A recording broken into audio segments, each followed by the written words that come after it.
ونستعينه ونستغفره ونؤمن به ونتوكل ونعوذ بالله من شرور أنفسنا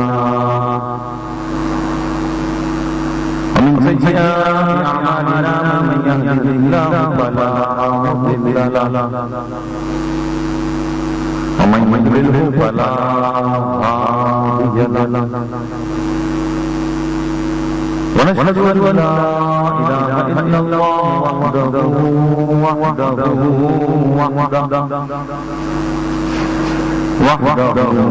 لا شريك له ونشهد أن سيدنا وحبيبنا ومولانا محمدا عبده ورسوله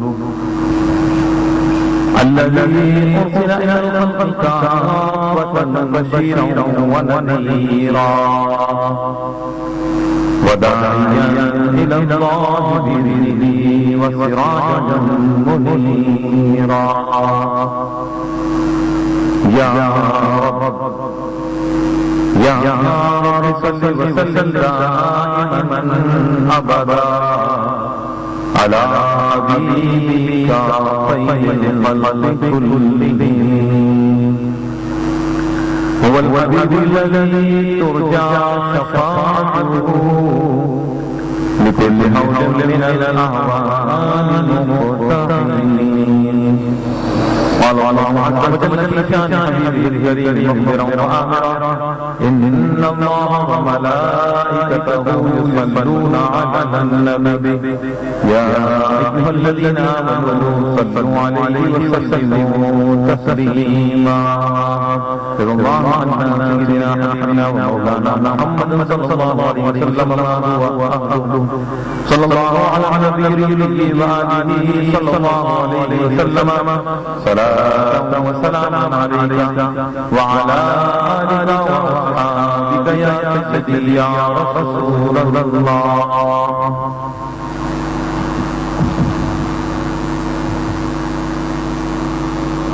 نہایت احترام محترم جناب محمد قادری جنیدی صاحب اور دیگر اسٹیج پر موجود حلقہ جنیدیہ کے واقعان اور شرکاء محفل،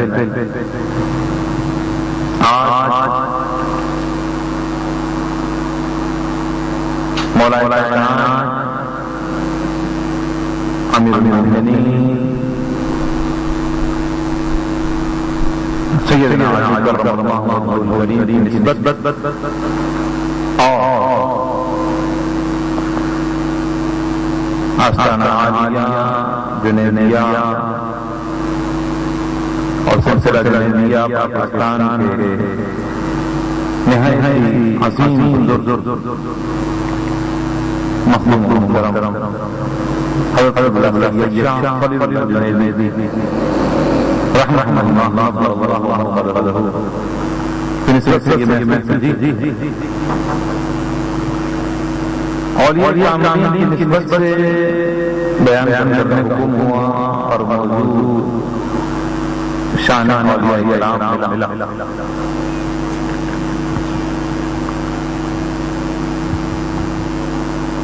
اولیاء کرام کون ہوتے ہیں؟ اللہ کا ولی کون ہوتا ہے؟ اللہ کا دوست کون ہوتا ہے؟ جاننے کی قرآن میں رب العالمین فرماتا ہے الذین آمنوا وکانوا یتقون، اور وہ جو ایمان لائے اور تقوی اختیار کیا۔ عزیزان محترم، اس کے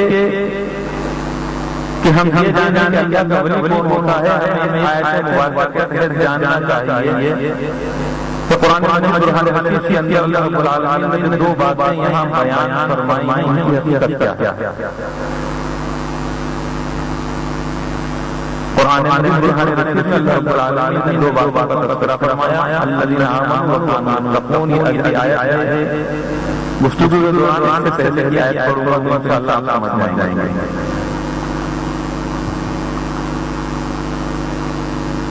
قرآن مجید نے ہمیں دو باتوں کو ذکر کیا،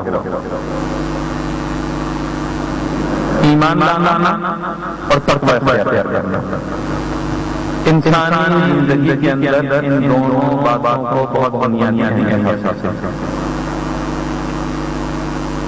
کیونکہ ان دونوں باتوں کا نصاب ملتا ہے تو ولایت کا نصاب ملتا ہے۔ یہاں ایک آئیڈیالوجی کی بات ہے، ایک نظریے کی بات ہے، ایک عقیدے کی بات ہے، دوسری پریکٹیکل کی بات ہے۔ الذین آمنوا یہ نظریہ ہے، عقیدہ ہے، آئیڈیالوجی ہے۔ وکانوا یتقون یہ عمل ہے، پریکٹیکل ہے۔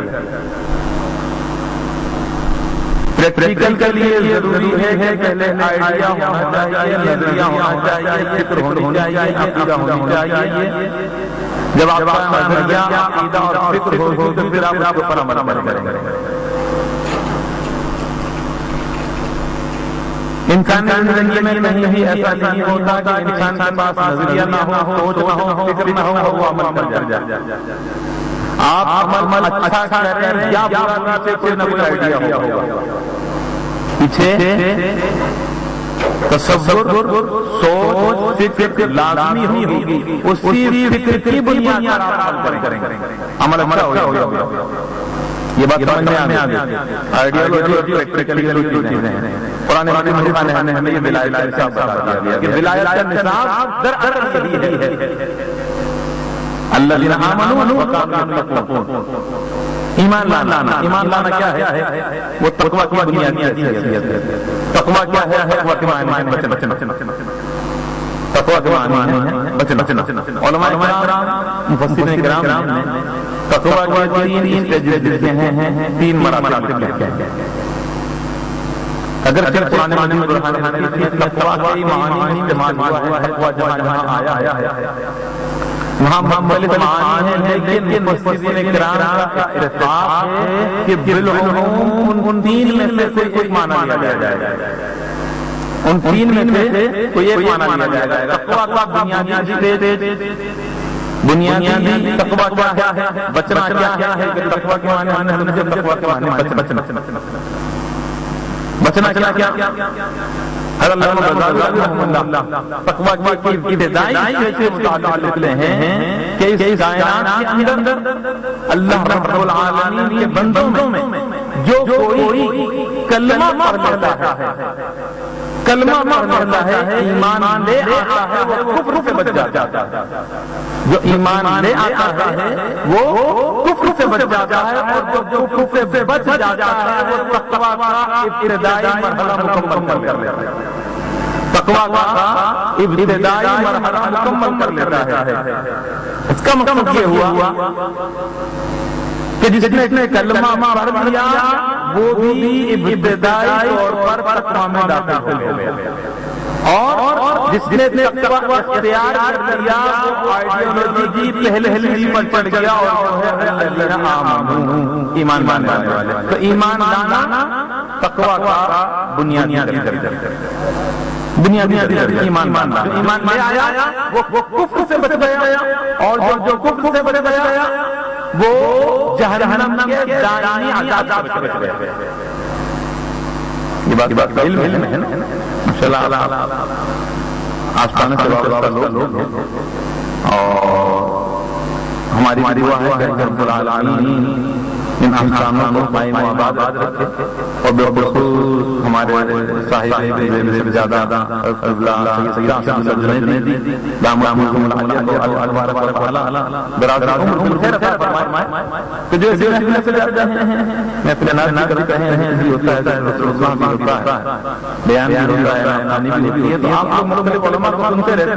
اتنی تو ذہن ہو گئی ہے تو جان کے ہوں کہ وہ ایمان والے جو داخل ہو چکے ہیں، نبی کریم صلی اللہ علیہ وسلم کی ختم نبوت کا اقرار کر چکے ہیں، اب اس ظاہری دنیا میں ان سے جو گناہ سرزد ہوں گے تو اس کے بدلے وہ جہنم میں جائیں گے، اور اپنا حساب کر کے پھر جنت میں آ جائیں گے۔ تو جو گناہ ہوگا اس کا بدلہ کچھ دوزخ میں جانا ہوگا۔ تو کیونکہ کیونکہ جہنم کے دائمی عذاب سے بچ گئے اور کفر سے بچ گئے، اس لیے علامہ بغدادی رحمہ اللہ لکھتے ہیں کہ یہاں پر فتویٰ کا بنیادی مرحلہ مکمل ہو گیا تاکہ بنیادی حیثیت کو حاصل کرے۔ تقویٰ کا دوسرا مرحلہ کا کیا ہے؟ تقویٰ کا دوسرا مرحلہ ہے کہ اپنے آپ کو اسلام میں مکمل طور پر داخل کر لیں۔ یہ تقویٰ کا دوسرا مرحلہ، کیونکہ جو ایمان لے آیا، جس کو آئیڈیالوجی حاصل ہو گئی، اب اس کے پریکٹیکل کا وقت ہے۔ آئیڈیالوجی حاصل ہو گئی، نظریہ بنتا ہے، نظریے کے بعد اب پریکٹیکل کا مرحلہ ہے، اور پریکٹیکل کے مرحلے کے لیے ضروری ہے کہ آپ اپنی پوری باڈی کو گناہوں سے بچائیں۔ ایمان لانے کے بعد اب اپنے ہاتھوں کو، اپنے کانوں کو، اپنی آنکھوں کو، اپنے پاؤں کو، اپنے پورے جسم کو گناہوں سے بچانا ہے، کیونکہ ہمیں معلوم ہونا چاہیے کہ مسلمان شریعت مصطفیٰ صلی اللہ علیہ وسلم نے ہمارے پر کیا پابندیاں لگائی ہیں، ہمیں معلوم ہونا چاہیے۔ کلمہ پڑھ دیا، ایمان لے آیا، اب ایمان لانے کے بعد اب اسلام نے کچھ پابندیاں آپ پر لگائی ہیں، کچھ پابندیاں لگائی ہیں۔ وہ پابندیاں کیا ہیں؟ اب پابندیاں یہ ہے کہ آپ زبان پر پابندی ہے، آپ نے کلمہ پڑھ دیا، کلمہ پڑھنے کے بعد تقویٰ کے سیکنڈ اسٹیج پر جا رہے ہیں، اور تقویٰ کے دوسرے مرحلے پر جانے کے لیے اسلام نے پابندی لگا دی۔ اب آپ کی زبان پر پابندی ہے، کیا پابندی ہے؟ اب پابندی یہ ہے کہ اب آپ نے جھوٹ نہیں بولنا، اب آپ نے جھوٹ نہیں بولنا، اب آپ نے وعدہ خلافی نہیں کرنی، اب آپ نے جاری نہیں دے۔ اب یہ اسلام نے پابندی لگائی ہے آپ کے اوپر کہ یہ زبان کا صحیح استعمال ہونا چاہیے، یہ زبان گالی دینے کے لیے نہیں بنی، یہ زبان جھوٹ بولنے کے لیے نہیں بنی، یہ زبان وعدہ خلافی کے لیے نہیں بنی، بلکہ یہ زبان بنی ہے تو ذکر الہی کے لیے بنی ہے، یہ زبان بنی ہے تو ثناء مصطفیٰ کے لیے بنی ہے، یہ زبان بنی ہے تو تلاوت قرآن کے لیے بنی ہے۔ اب یہ پابندی ہے آپ کی زبان کے اوپر، اسی طرح آپ کے کانوں پر پابندی ہے، ابھی آپ کانوں پر پابندی ہے، کانوں پر پابندی ہے، کانوں پر پابندی کیا ہے کہ غیبت نہیں سننی، چغلی نہیں سننی، گالی نہیں سننی، گانے نہیں سننی۔ اب یہ پابندی لگائی عبداللہ بن عمر کی روایت ہے کہ نبی کریم صلی اللہ علیہ وسلم ایک مقام سے گزر رہے کہ آپ کو ڈھول کی آواز آئی، ڈھول کی آواز آئی۔ روایت میں آتا ہے کہ نبی کریم صلی اللہ علیہ وسلم نے اپنے دونوں انگلیاں اپنے کانوں میں لگا دی، اور کافی دور جانے کے بعد پھر آپ نے اپنے انگلیوں کو اپنے کانوں میں باہر نکالا کہ جب آپ کو اندازہ ہو گیا کہ اب ڈھول کی آواز نہیں آئے گی، مزامین کی آواز نہیں آئے گی، تو اس وقت آپ نے اپنے کانوں سے اپنے انگلیوں کو نکالا، اب میرے آقا نے انصاف دیا۔ اب یہ سلیبس ہے امت محمد صلی اللہ علیہ وسلم کے لیے کہ کانوں کی حفاظت کرنی ہے۔ ہم کرتے ہیں، ہم کانوں کی حفاظت کرتے نہیں، ہمیں کانوں کی حفاظت کرنی ہے۔ آج ہمارے مسلمانوں کو، ہمارے نوجوانوں کو معلوم ہونا چاہیے کہ اسلام نے ہماری باڈی کے اوپر کیا کیا پابندیاں لگائی ہیں، ہمارے جسم کے اوپر کیا کیا پابندیاں ہیں، آج سمجھنا ہوگا۔ کان پر پابندی، آنکھوں پر پابندی، کلمہ پڑھ لیا، تقویٰ کا ابتدائی مرحلہ حاصل کر لیا، اب تقویٰ کے دوسرے مرحلے کو حاصل کرنے کے لیے ضروری ہے کہ اب اپنی آنکھوں کی حفاظت کریں. آنکھوں پر پابندی لگائی ہے، اسلام نے پابندی لگا دی. کیا پابندی ہے؟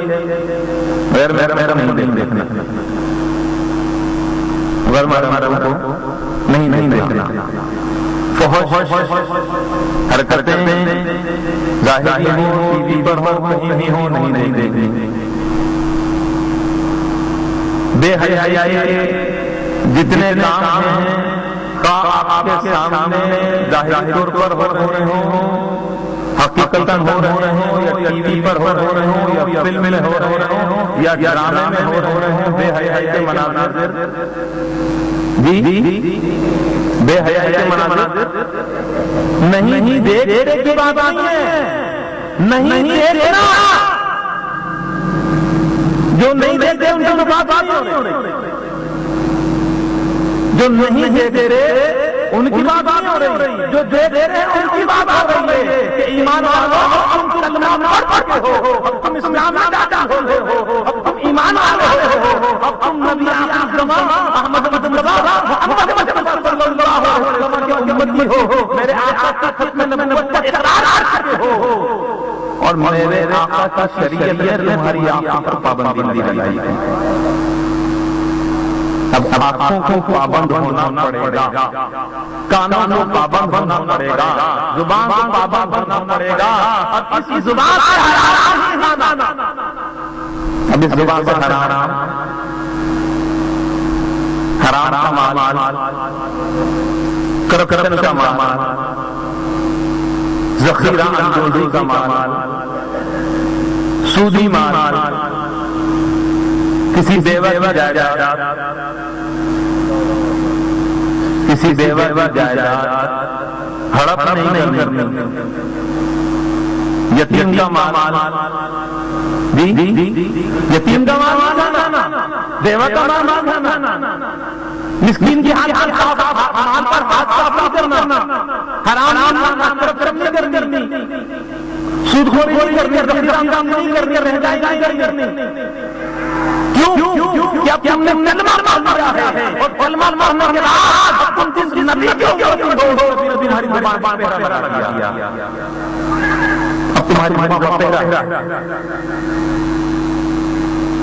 اب زبان سے ذکر کرنا، ذکر اللہ رسول اللہ، ابھی نہ سے اگر دیکھنا ہے تو گنبد خضرا دیکھو، ان آنکھوں سے دیکھنا ہے تو کعبۃ اللہ دیکھو، ان آنکھوں سے دیکھنا ہے تو اپنے پیر و مرشد کو دیکھو، ان آنکھوں سے دیکھنا ہے استاد محترم کو دیکھو، اور ان آنکھوں سے دیکھنا ہے تو اپنے ماں باپ کو دیکھو، اپنے ماں باپ کو دیکھو. میرے آقا نے فرمایا، پیارے مصطفی کریم صلی اللہ علیہ وسلم کی حدیث مبارکہ پیارے فرماتے ہیں کہ جو کوئی اپنے ماں باپ کو محبت کی نظر سے دیکھتا ہے، محبت کی نظر سے دیکھتا ہے، اللہ تبارک و تعالی اس کو مقبول فرماتا ہے. حج مبرور کس عمل سے؟ صرف دیکھنے میں عمل ہے، ماں باپ کو دیکھنا ہے. ارے نوجوان جب تیرے گھر میں تیرا باپ ہوتا ہو، پورے زندگی محنت مزدوری کے بعد تیرے لیے اندر پیسے لایا ہے اور اب گھر میں آرام کر رہا ہے تو اس کو دھدلا نہیں بلکہ صرف دیکھتا ہوا گزر جا، سلام کرتا ہوا گزر جا. میرے آقا نے فرمایا صرف دیکھنے سے مقبول حج کا ثواب مل جاتا، صرف دیکھنے سے. ابھی تو خدمت نہیں کی، ابھی تم جمع نہیں ہوئے، ابھی تم تنخواہ نہیں دیتے، ابھی ماں خرچہ نہیں دیتے، ابھی باپ کو پاکٹ منی نہیں دیتے، ابھی باپ تمہیں پاکٹ منی دیتا ہے، لیکن پھر بھی بس تم دیکھتے ہو. پیارے اعظم صلی اللہ علیہ وسلم فرمایا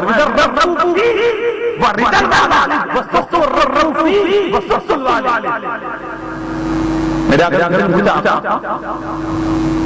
میں جاننا چاہتا ہوں میرے والد صاحب دنیا سے رخصت ہوئے تو مجھ سے راضی تھے کہ ناراض تھے؟ اور میرا رب سے راضی ہے کہ ناراض آقا میں رب مقابلہ جاننا چاہتا ہوں. پیارے آقا کریم صلی اللہ علیہ وسلم فرمایا رب فی ورضا الوالد. ارے اے یاد رکھ رضا رب فی ورضا الوالد. اگر تیرا رب تیرا باپ سے راضی ہے تو سمجھ لے کہ تیرا رب راضی ہے. وَسُخْطُ الرَّبُّ فِي وَسُخْطُ الْوَالِدِ. اور اگر تیرا باپ سے ناراض ہے تو سمجھ لے کہ تیرا رب بھی ناراض ہے. تو والد رضامندی رب کی رضا اور باپ کی ناراضگی رب کی ناراضگی ہے. تو یہ آنکھیں بنی ہیں اس لیے کہ ان سے اپنے ماں باپ کو دیکھو, اپنے مجھ کو دیکھو, اپنے استاد کو دیکھو, قرآن مجید کو دیکھو, آیات مبارکہ کو دیکھو, آیات بینات کو دیکھو, کعبہ اللہ کو دیکھو, گنبد خضرا کو دیکھو. یہ آنکھیں اس لیے بنی ہیں ان کو گناہوں سے بچاؤ.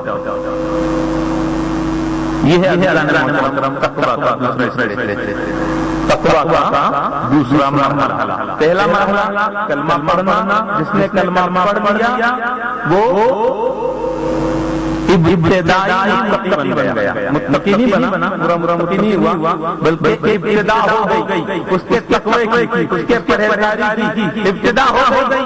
کلمہ پڑھنے کے بعد وہ کفر سے بچ گیا اور جہنم کے دائیں عذاب سے بچ گیا. اور جب اس نے اپنے آپ کو تمام تر گناہوں سے بچا لیا, اس نے اپنے پورے جسم کو گناہوں سے بچا لیا, تو تقویٰ کے دوسرے مرحلے پر پہنچ گیا. اور اب میرے دوستو تقویٰ کی اس ڈگری کو بیان کرنے کے لیے جا رہا ہوں کہ جو ہم سب کے لیے مشکل ہم سب کے لیے مشکل ہے. کیوں؟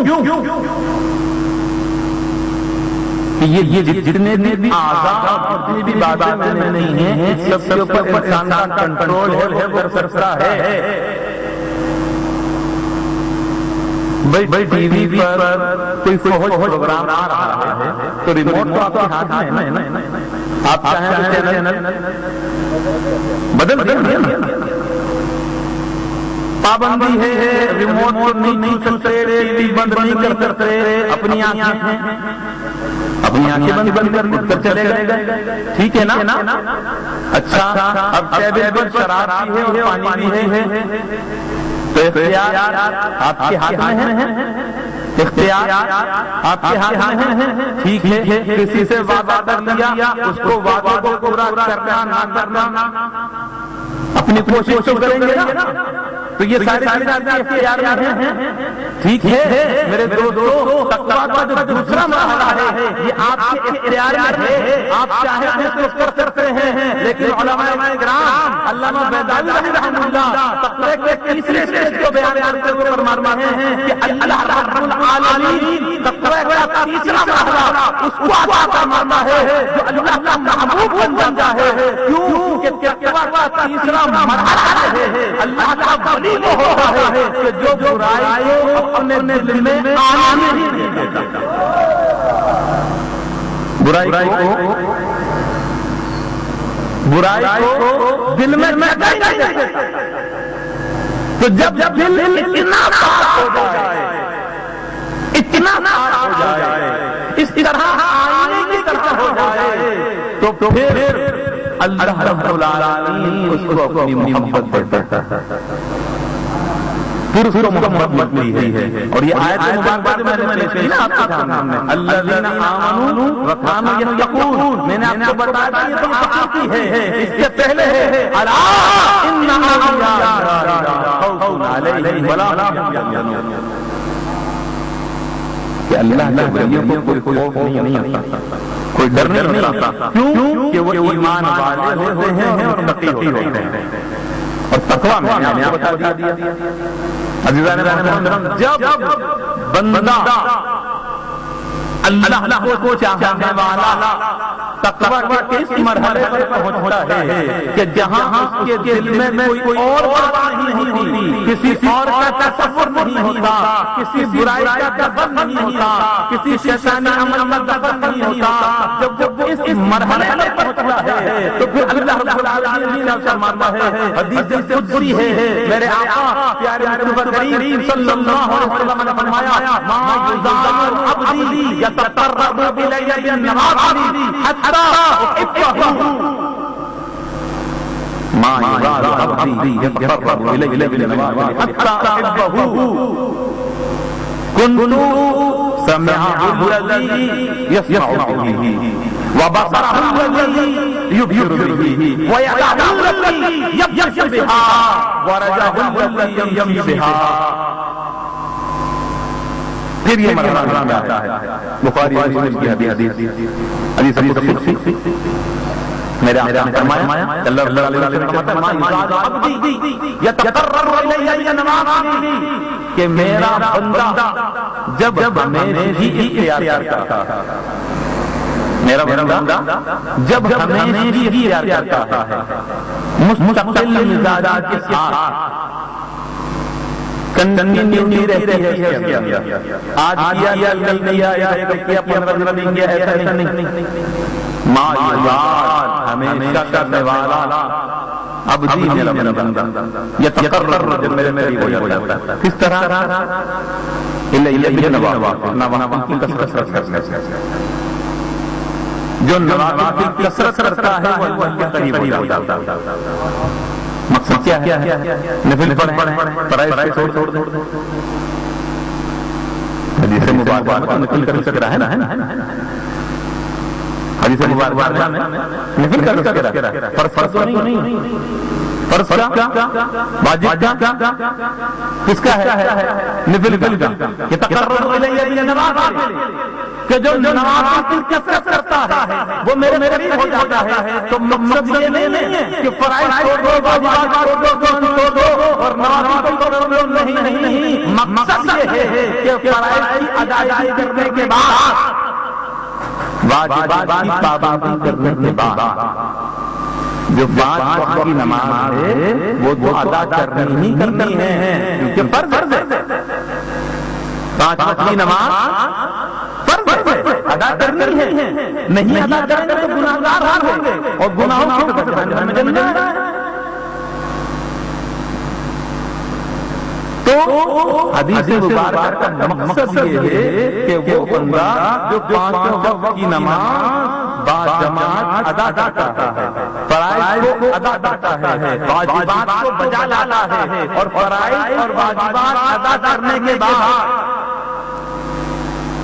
کیوں اس لیے کہ فرض سب نے پڑھنا ہے نا، جس نے کلمہ پڑھ لیا اس پر فرض لاگو ہو گیا، جس نے کلمہ پڑھ لیا اس کو فرائض کی ادائیگی کرنی ہے، واجبات کی ادائیگی کرنی ہے. تو کلمہ پڑھنے کے بعد فرائض و واجبات کو آپ کو ادا کرنے ہیں اور تمام اہل ایمان کو کرنا چاہیے. میرے آقا نے فرمایا کہ سب کے سب پر واجب ادا کرتے ہیں، لیکن اللہ کا محبوب بندہ وہ ہوتا ہے جو دن میں 5 وقت نماز پڑھنے کے باوجود اس وقت اٹھتا ہے جب سب سو رہے ہیں. اب وہ اپنے رب یاد کرتا ہے جب پورا عالم سو رہا ہے، پوری دنیا سو رہی ہے، رات کے پہر ہے، جب انتہائی لذت والی نیند آ رہی ہے، سردیوں کی سخت رات میں جب دن میں وضو کرنا مشکل ہوتا ہے، جب دن میں ٹھنڈے پانی سے وضو نہیں ہوتا، بہت مشکل ہوئی ہے، ڈر لگتا ہے، سستی ہوئی ہے. تو جب دن میں یہ حال ہو تو اللہ کا وہ مقرب بندہ جو آدھی رات کو اٹھ کر ٹھنڈے پانی سے وضو کرتا، سخت رات میں وضو کرتا ہے، اللہ کو یاد کرتا ہے اور رب العالمین کی بارگاہ میں سر سجود ہوتا ہے. پھر وہ رات کے نوافل ادا کرتا ہے اور ان پر استقامت کرتا ہے. میرے آقا نے فرمایا کہ ان نوافل پر ہمیشگی اختیار کرتا ہے, راتوں کو اٹھ کر روتا ہے, اپنے رب راضی کرنا چاہتا ہے, پیارے نبی صلی اللہ علیہ وسلم کی رضامندی چاہتا ہے, اللہ کو یاد کرتا ہے, اس کی زمین پر سجدہ ریز ہوتا ہے. تو میرے آقا نے فرمایا اس وقت جب وہ اللہ کو راضی کرنے کی کوشش کرتا ہے اور اس پر اقامت اختیار کر لیتا ہے تو اللہ رب العالمین فرماتا ہے, اللہ رب العالمین فرماتا ہے کہ وہ مجھے راضی کرتا ہے, مجھے راضی کرتا ہے, اتنا راضی کرتا ہے کہ عطا یہاں تک کہ میں اس سے محبت کرنے لگا, یہاں تک کہ میں اس سے محبت کرنے لگ جاتا ہوں. اور جب رب محبت کرتا ہے بندے سے تو پھر کیا دیتا ہے, کیا دیتا ہے, تو کیا دیتا ہے, سمجھانے کی ضرورت نہیں. حدیث قدسی کا معاملہ ہے, اس لیے یہ مثال نہیں دیتا, لیکن آپ اپنے طور پر سمجھ رہے ہیں بلا تشبیہ بلا تمثیل حدیث مبارکہ کو ہٹاتے ہوئے آپ اپنی سمجھ میں لیے کہ جب آپ کسی سے چاہتے ہیں تو اس کو حقوق دیتے ہیں, دیتے ہیں کہ نہیں دیتے. ایک کلاس کے اندر کافی سارے اسٹوڈنٹ جڑتے ہیں, لیکن ٹیچر اس جینیئر اسٹوڈنٹ کو جو سب سے بہترین پڑھنے والا ہے, جو سب سے زیادہ کام کرنے والا ہے, جو سب سے اچھا کام کرنے والا ہے, جو سب سے پہلے واقعات کو سنانے والا ہے, ٹیچر اس کو ایکسٹرا آرڈینری گفٹ دیتا ہے. دیتا ہے کہ نہیں؟ ٹیچر محبت کر یہ بہت اچھا شاگرد ہے میرا, یہ میرا نام کرے گا, ایسا ہوتا ہے نا. اور دیگر چیزوں میں بھی آپ نے دیے تو انسان سے محبت کرتا ہے, اس کو تحفہ دیتا ہے. تو یا رب العالمین اب تو فرما رہا ہے کہ جو رات کو اٹھ کر مجھے یاد کرتا ہے, نوافل کی کثرت کرتا ہے, میں اس کو محبت کرتا ہوں. مولا تو اس کو تحفہ کیا دیتا ہے, تحفہ کیا دیتا ہے؟ رب فرماتا ہے پھر میں تحفہ اس کو یہ دیتا ہوں, کنتو سمعہ الذی یسمع بہ.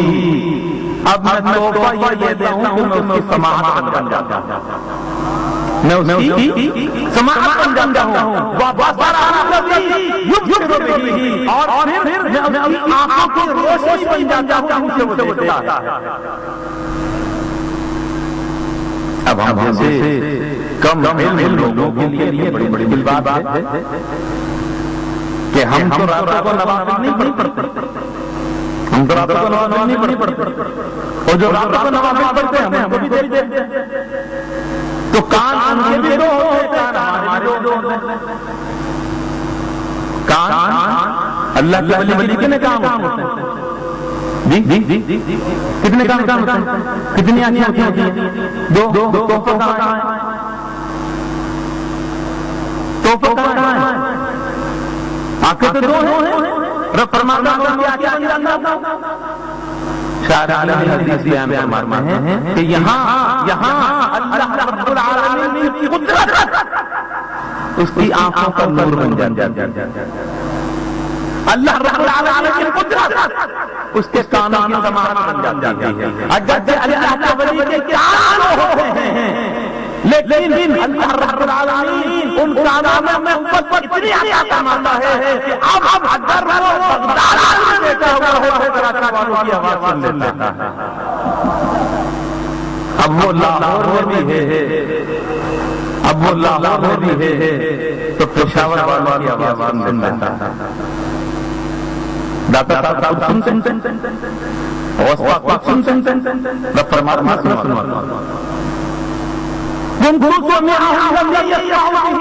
اب جب وہ سننا چاہتا ہے تو کان ان کے ہوتے ہیں, آنکھیں ان کی ہوتی ہے, لیکن میں جو روشنی ہے یہ قدرت میری ہوتی ہے. پھر ان کے ہاتھ میں جو شفا ہوئی ہے وہ ہاتھ کا ہوتا ہے, لیکن کسی ولی کے ہاتھ سے شفا مانگی ہے تو اس ہاتھ کے اندر رب العالمین کی ہوتی ہے. اور پھر جب اللہ کا کوئی ولی چلتا ہے تو ٹانگیں جوڑی ہوئی ہیں اور جوڑی ٹانگوں سے چلتا ہے، لیکن جب وہ حرکت کرتا ہے تو ٹانگیں اس کی ہوتی ہیں، قدرت میری ہوتی ہے۔ تو عزیزان محترم، یہ اللہ رب العالمین محبت کرنے والے کو تحفہ دیتا ہے۔ اور بات ختم نہیں ہوتی، بات یہاں سے بات ختم تو لائن پہ ہو رہے پانچ منٹ اور ہیں، بات یہاں مکمل نہیں ہوئی، میں مکمل کر لیتا، 5-7 منٹ میں پرمیشن ملی ہے تو بتاؤں کہ بات یہاں مکمل نہیں ہوتی، بلکہ جس وقت اللہ رب العالمین محبت کرتا ہے تو اللہ رب العالمین جبریل علیہ السلام کو بلاتا ہے، اے جبریل، جبریل آتا ہے، یا رب العالمین بارگاہ الہی جبریل حاضر ہو گئے، اللہ رب العالمین فرماتا ہے یا جبریل انی احب فلانا، اے جبریل جو دنیا میں فلاں بندہ ہے نا، مجھے اس سے محبت ہو گئی، مجھے اس سے محبت ہو گئی ہے، فَإِذَا أُحِبَّهُ، بس اب جب مجھے اس سے محبت ہو گئی ہے تو میری محبت کا تقاضا یہ ہے کہ جبریل بھی اس سے محبت اب جبریل امین سے محبت کرتے ہیں، کس سے؟ اللہ کے ولی سے، ولیوں کا تذکرہ ہو رہا ہے، ولیوں کی محفل ہے، اللہ کے ولی سے، فائدہ اے جبریل تو بھی محبت کر، پھر بات مکمل نہیں ہوتی، بلکہ جبریل امین یہ ہوتا ہے، حضرت جبریل امین کا حکم ہوتا ہے کہ جبریل تو بھی اس سے محبت کر، کیونکہ میں محبت کرتا ہوں، میں رب محبت کرتا ہوں، تو سید الملائکہ ہو کر محبت کر۔ جبریل امین اس بندے سے محبت کرتے ہیں اور بات مکمل نہیں ہوتی، بلکہ حدیث مبارکہ میں آتا ہے ثم ینادا، جبریل امین اعلان کرتے ہیں، صدا لگاتے ہیں، ثم ینادا یا اہل السماء، اے آسمان والو جو دنیا میں بندے ہیں، اللہ رب العالمین کو ان سے محبت ہو گئی ہے اور جن سے اللہ محبت ہو گئی ہے ان سے جبریل کو محبت ہو گئی ہے اور جن سے جبریل کو محبت ہو گئی ہے، اے فرشتوں کو تم بھی دنیا والوں سے محبت کرنے لگو۔ آسمان کے تمام تر فرشتے اللہ کے رسول سے محبت کرنے لگ جاتے ہیں۔ اور پھر میرے آقا نے فرمایا، حدیث مبارکہ میں آقا نے فرمایا کہ بعد جبریل فرشتوں کی ٹولیاں لیتے ہیں، فرشتوں کی ٹولیاں بناتے ہیں اور پھر وہ زمین کی طرف آتے ہیں، پھر وہ آسمان سے زمین کی طرف آتے ہیں اور زمین والوں کے دلوں میں اس ولی کی محبت ڈال دیتے ہیں، زمین والوں کے دلوں میں اس ولی کی محبت ڈال۔ اب مجھے بتائیے، یہ حدیث مبارکہ یہاں مکمل ہو گئی، دنیا والوں کے زمین والوں کے دلوں میں محبت ڈال دی گئی۔ اب مجھے بتائیے کہ آپ سے کیا کسی نے زبردستی کہا تھا کیا آستانہ جنیدی سے وابستہ ہو جاؤ، ڈنڈا مارا کسی نے سختی کی تھی؟ نہیں کی، محبت کرتا ہے۔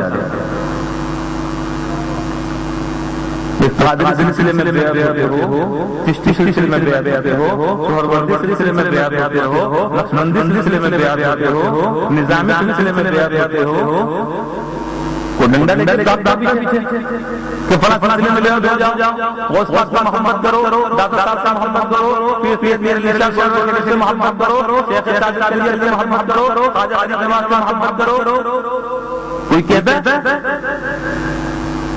کیوں کروں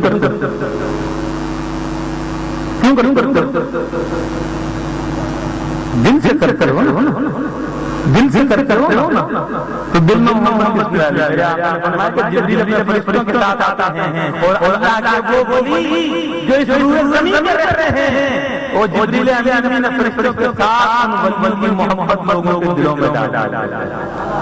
تو اب اگر کوئی ولیوں سے محبت نہیں کرتا اور ولیوں پر اعتراض کرتا ہے تو سمجھ لو کہ کہ اس کے دل میں محبت ڈالی ہی نہیں گئی. ارے تم خوش نصیب ہو کہ ولیوں کی محبت کرتے ہو. کیوں کہ جس ولی سے تم محبت کرتے ہو اس سے فرشتے محبت کرتے ہیں.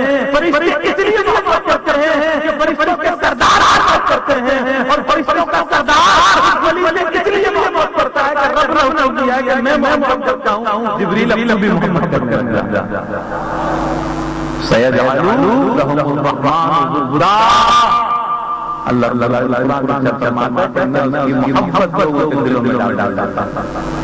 جس سے اللہ تعالی محبت کرتا ہے. عزیزان محترم, یہ بڑی بڑی محفل تھی, اس لیے تھوڑے نظریے کی بات آپ پہنچانی تھی.